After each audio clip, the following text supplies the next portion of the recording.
Hello and welcome to the Fighting Spirit Podcast. As always, I'm Jason. I'm here to bring us the fight picks for Overeem versus Volkov taking place on the 6th of February. We have some good ones on this card. We obviously have the main event. Overeem and Volkov will be fun to watch. We have Sandhagen and Edgar at bantamweight. That's an excellent fight. We got a few good ones tucked away in here. A little bit of a dark horse. Let's get into it. Here's the show.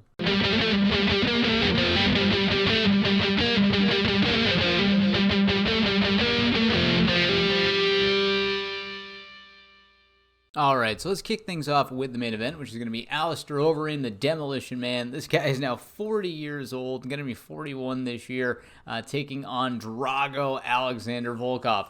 And in this one here, even though Overeem, I know, wants to go for the title, he wants to make one more run, he wants to have gold before he retires, something he's never had yet in the UFC, I don't think it's going to happen here. I think Volkov is too good at what he does and is going to be able to basically out-kickbox a guy that's just a little over the hill. You know, Overeem is a very good fighter. He has a little bit more takedowns in the UFC per 15 minutes than Volkov, but I see this primarily standing where the output and defense, I think the sophisticated striking style of Volkov will be enough to overcome Overeem. He's a much younger guy coming in here at just 32 years of age, coming in his prime against Overeem is going to be 40. It's just hard to overlook that, and it's hard to overlook some of Overeem's, devastating knockouts that he's taken over his career. 14 times he's been knocked out. He's 47-18. He certainly has the experience advantage, although Volkov is 32-8. He has a lot of fights under his belt as well for his young age. And both these guys have fought well relatively recently. I think that the younger man in Volkov, though, will be able to dominate this performance. Now, that being said, if Overeem does bring this to the ground, we know that he has a little bit better grappling game than I think Volkov does personally. He does have 17 submissions to his name, whereas Volkov just has the 3. So if this thing does somehow end up on the ground, Volkov would be at a disadvantage, but I don't see it heading there. I think it's going to stay standing. There's no reach advantage at all to speak of for either one of these guys. 80 inches, and we also have a small height advantage for Volkov. Honestly, I just got to stick with the numbers here. It says Volkov, so that's who we're going with. We're picking Drago in this one. All right, moving on to the next one, which I think is the best fight on the card. We're going to have Cory Sandhagen, 13-2, taking on a long time, I think a legend in a lot of ways, Frankie the Answer Edgar, now fighting again at 135 pounds. He won his first fight against Pedro Munoz, and he's moving on now to some of the bigger guns at 135 pounds. However, I hate to say it, though, I think Frankie is not the answer in this one. I think Sandhagen is. He's proven to be a very competent talent, only really losing to the likes of Aljamain Sterling. Before that, his last loss was in LFA, and I don't think Frankie Edgar is fighting at that top tier anymore. He's 39 years old. He's cutting a lot of weight. Granted, he is making weight, but he's still cutting a lot of weight.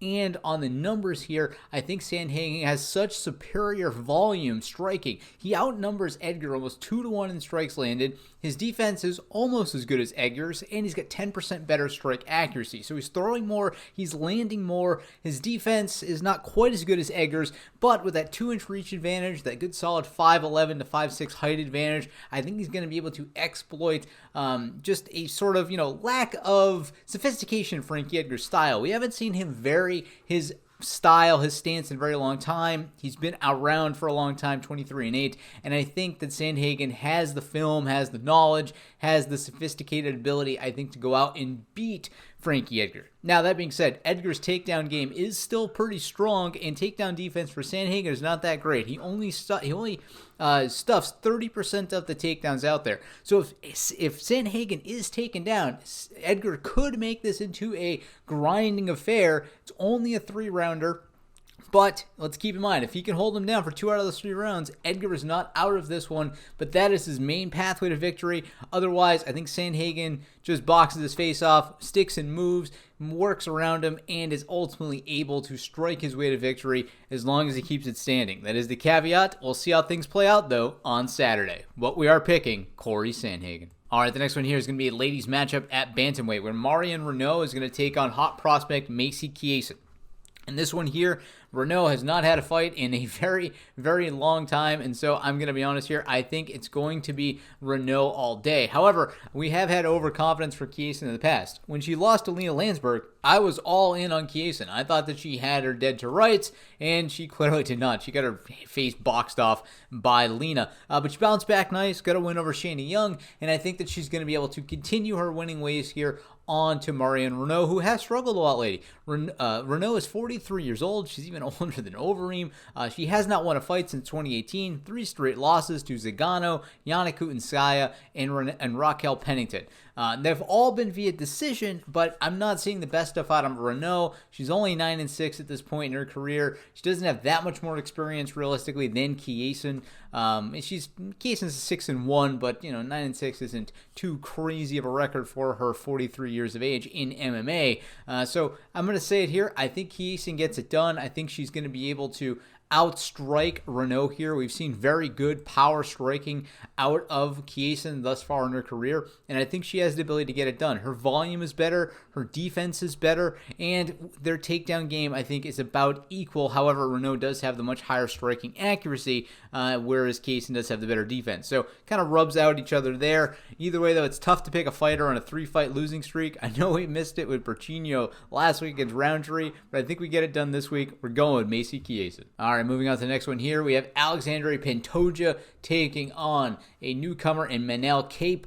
Cape has never fought in the UFC yet, but he does come out of the Ryzen organization, and he was very effective there, having 3 knockouts in a row in his last 3 affairs. Hasn't had a loss since 2018. But I gotta stick with Pantoja in this one. He is the proven product in the UFC. Has some great coaching at Novo União and Blackhouse. Has looked really effective. However, he is losing a bit recently. Lost to the likes of Devinson Figueiredo, and he also lost to Asgar Askarov. Now, he has beaten guys like Matt Schnell and Wilson Reese, but these are not as recent, and so it is a tough one. If I look over at Cape here, he does have some of the background, I think, to beat a guy like Pantoja, but we haven't seen him prove it in the UFC here, so I'm not going to put, a lot of, emphasis on this one, but I do think we got to stick with the UFC vet in this one, the guy we've seen do it before under the big lights, and we're going to pick against Cape in this one, but bear in mind, Cape is fighting Pantoja is his debut for a reason, and while the numbers don't shake out totally here, because I'm using the debut data, I want to sprinkle some salt on here and say that Beneil Cape is probably capable of scoring another knockout in this very competitive 125-pound division against Pantoja. So, official scorecard, we're going with Pantoja, but bear in mind, I have a little bit of salt to sprinkle on there because I think Cape could potentially get it done. All right, moving on to the next one here. We have a late replacement because Cody Stamens was going to be taking on Andre Uhl, but he is now taking on Asgar as another debut fighter. In this one here, I actually like Asgar. Now, we don't have a whole lot to go on here, so this is a debut fight metric. Not as heavy on the stats, but he's looked really good out of LFA.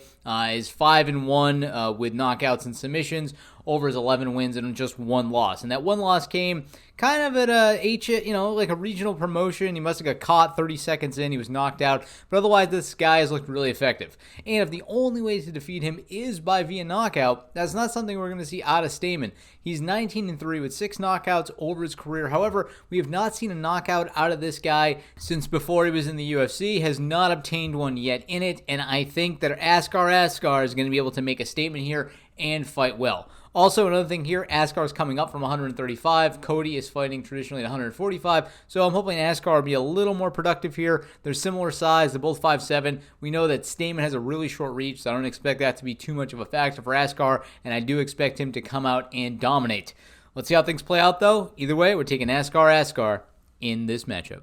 All right, this next one here is really tough for me to call because it's Diego Ferreira taking on Beneil Dariush. And I love Beneil Dariush. I want to pick him here. He's on a 5-fight winning streak, but he's going up against a guy who's also on a win streak himself, 6 wins in this case, in Diego Ferreira. Diego Ferreira is a bit of a dark horse here. We saw him come out and really put it to Anthony Pettis, and we've seen Beneil Dariush fight really well recently, coming back from a near loss against Drakkar Klose, getting a spinning back fist KO spectacular against Scott Holtzman. But I think that Ferreira is the better pick here. When we look at the stats, we see a couple of things here that make me go a little bit more for Ferreira. And that one item here is striking volume. We've seen very high striking volume. We've also seen a reach advantage for Ferreira to, I think, give him the more well-rounded chances. Now, both these guys have ground game. Both of them have some solid takedowns. Not the highest accuracy in the world. Both have spectacular defense, which leads me to believe that this will honestly stay on the feet. And in that one here, a guy that outstruck Anthony Pettis, one of the best strikers in the game, in my opinion,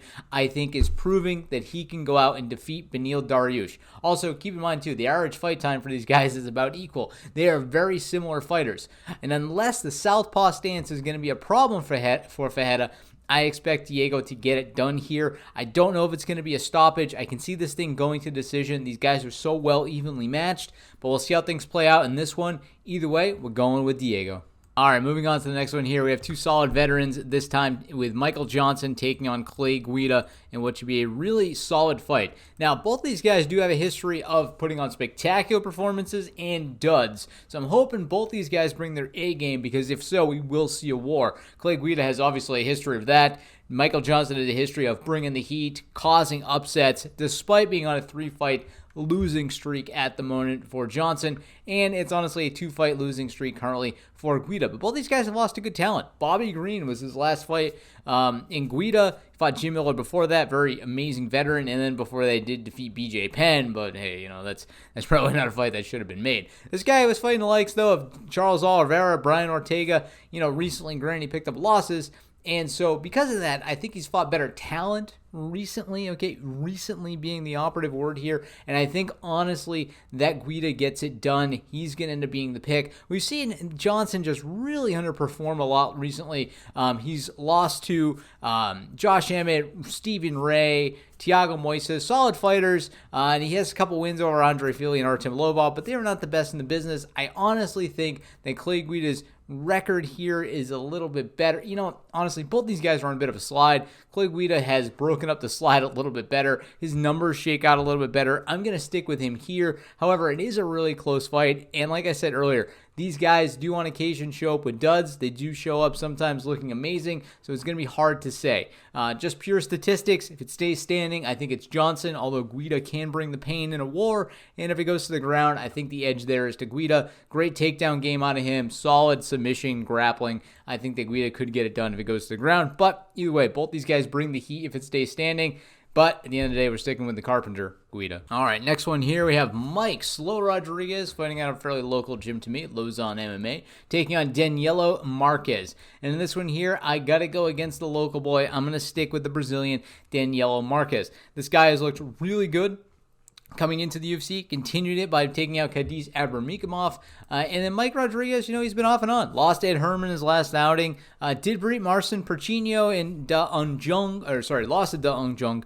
So he's been real hit and miss. He's been real sort of wishy-washy lately. And I think Daniella brings a much better pedigree to this fight here than Mike Rodriguez does. So he is going to be the pick in this contest. Also, we have to go ahead and just talk a little bit about the numbers here. If it goes down to takedowns, we got to look at Marquez. 4 takedowns, amazing numbers out of him in the Abramikimov fight. But the standing side, Mike is not that slow because he is throwing out great volume. And if it does stay standing, I could certainly see Rodriguez getting it done. But we're sticking with Daniella. All right, and the next one here with Julio Arce out against Timur Valiev, we have Martin Day stepping in.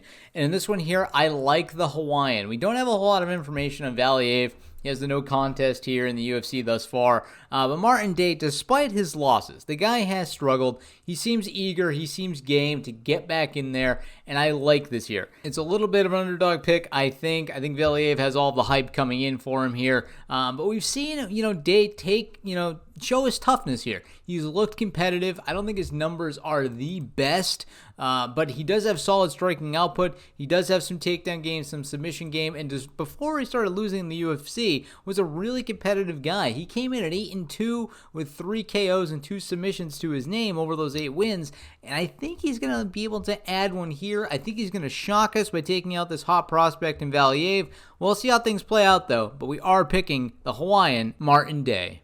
All right, the next one here, we have a ladies matchup where we have the fresh off a hot win, Jocelyn Edwards from Panama taking on Carol Rosa of Brazil. And in this one here, I like our new up-and-comer here. I like Edwards in this one. She showed a lot of heart in her win over Yanin Wu in her last outing just back January 16th. She fights out of King's MMA. Granted, we don't have a whole lot of stats in her, so this is a really tough one to judge from that perspective, but we saw great striking output from her. We saw a little bit of ground game attempted with one submission attempt over the 15 minutes. And we know there's not a whole lot of crazy ground game out of Rosa, who expects to keep it standing here. And I don't think she's going to be able to get it done in this one, despite having those really high numbers. I think they're a little lopsided. I think we're going to see that she was fighting, not quite the talent, not quite the caliber of Jocelyn Edwards, who looks like she's coming hot into the UFC here. And I think she's going to be able to get it done. Small reach advantage, small height advantage. Big win on Saturday. Jocelyn Edwards is the pick. All right, we're going to follow this up with another ladies matchup. We're going to have Meatball and Molly McCann taking on Lauraprecipio. So in this one here, I like our Liverpooler. I like our Scouser. I like Molly McCann. She's coming off a loss to Talia Santos, but she has looked good in most of her outings up until that point. And let's also look at the fact that Carol Rosa did defeat Laura in her UFC debut. Now, I know we're picking against Rosa in that one, but I still like here. I like Molly McCann. She's proven she can do it under the lights. Precipio is yet to find success inside of the octagon, and despite that 5-inch reach advantage and the crazy high striking numbers, I don't think she's done it enough yet. And I don't know if she's going to be able to deal with a takedown game that we know Molly McCann has so well. 2 takedowns every 15 minutes, has some submission game to back it up. And I think that takedown game is going to put some pressure on Precipio, who is going to try to find some striking rhythm, but not be able to hold her ground. And I think she's going to be on the back foot all night, not finding a rhythm and struggling to get it done. So 5-inch reach advantage for Precipio, but I still think it's not enough. Once you're on the ground, that reach advantage doesn't matter, and McCann is getting the call. All right, next one here. SengWhi Choi is taking on Youssef Zalal. And in this one here, I got to say that I actually like Choi in this one. Zalal is a solid fighter, coming off a loss to Topria, but looking really good. Had 3 wins in a row going into that matchup, but I think he's going to tie another one on there for a loss, and I think we're going to see Choi pick up another win. Came off a win against Suman Mokhtarian back about a year ago, but this guy has been a real knockout artist. 5 KOs over his 8 wins, has showed some real power, and we've seen Zalal struggle a little bit in the striking department. He really has to lean on his wrestling and his grappling to get it done here, but I think Choi is going to be slippery enough. I think he's going to be able to stay away, and I think he's going to be able to pop that jab to keep him off of him. Now, the takedown game is not the best defensively out of Choi, and there's not really any submission game to speak of, so as long as he keeps this one standing, which I think he can, he should get it done. Bear in mind, though, once this thing goes to the mat, it's going to be all Zalal, so you make your own call on that one, but I'm sticking with Choi. All right, and our last one here is going to be a debut matchup. This is another late replacement. We have Jerome Rivera taking on Odie Osborne. And Rivera has not looked good in his last outings. He's lost 2 in a row in the UFC. Did win his Dana White Contender Series via a unanimous decision, but also did not look that great in LFA either. This guy has struggled along the way. Has the submission game to get it done. 10 wins, 4 losses, 7 wins coming via decision. But I think Odie Osborne brings a striking game that I think he's going to have a little bit of problems with.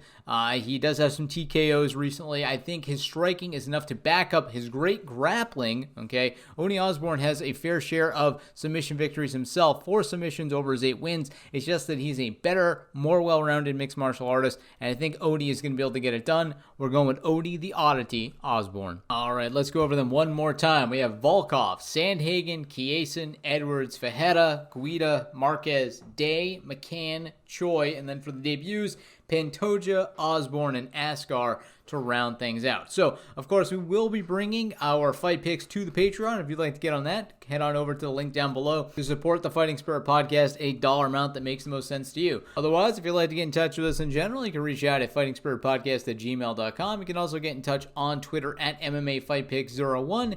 And I think that wraps it up for the week. So we'll be coming back with a retrospective. Of course, we have some fun fights coming down the pike as well. Let's take a quick look here. Up and coming, February 13th, we have Usman versus Burns. That card is still coming together. We have some good fights on it thus far. We'll talk more about it once it comes together. Pedro Munoz, Jimmy Rivera. That's the fight I probably like the most right now. And Gastelum Heinich. That is also a very good fight. And then we have Blades versus Lewis, which was just announced, with just Arlovsky and Tom Aspinall fighting on that card as well. So some cards still coming together. Have a lot of fun fights coming up. We have the Volkovich Adesanya card in March. A lot of great title fights on that one. 3 of them. That's a fight card to look out for sure. And then Edwards, Chimaev, Miocic, and Ngannou. It's going to be a jam-packed spring and late winter for sure. I'm looking forward to it. Also, for the Patreon, we're going to be doing something a little bit different. So I used to do, and I probably still will, but I was using Monte Carlo simulation for probability of who I thought would win, and we've seen that work out okay. 2-1 is pretty common for us. I think we got 1-3-0 on the Patreon, and then a lot of 1-2s in there, not coming out too well. So switching things up this week, we're going to use a Z-score, which is statistics for standard deviations away from the mean. So I've kind of compiled our information so that we have kind of a mean, median, quartiles of our fighters that win, our fighters that lose, and I'm sort of judging them now based on something called Z-score, which is standard deviations away from the mean. So let's talk a little bit about the main event here, Alistair Overeem and Alexander Volkov. I have Overeem being slightly below, or good bit below the mean score for a losing fighter. Okay, so I'm using my kind of predictive ones to go off of the scores here. And then I have Volkov being slightly above a mean for a winning fighter. So with that being said, we have one a little below a loser. We have one a little bit above a winner. I would call that a good, solid bet to make. However, when I look over here at Chiasson versus Marion Renault, Chiasson, despite our pick on her, is actually below average for a fighter that wins, and Renault is above average for a fighter that loses, telling me Chiasson might be a poor pick to make. So just keep in mind there's some things out there. That is something I will be putting on the Patreon, and so we'll be experimenting with this Z-score to pick our fighters, and so I'm hoping it does work out pretty well. Putting a little extra work this week to get those statistics in there, and I think we could see some good results. As always, we'll be doing some Monte Carlo simulation in the background anyways, and well, I probably won't post the probability anymore. I think that it hasn't really suited us well. I'm going to still keep my back pocket as a way to know which ones maybe I should post and shouldn't post. So let's try to get those successful fight picks out on Patreon up there. I'm trying a new methodology, and if you want to follow it, stay tuned in, because I will be back next week to talk about how good or bad we did. So with that being said, until I speak with you again next time, happy fight picking.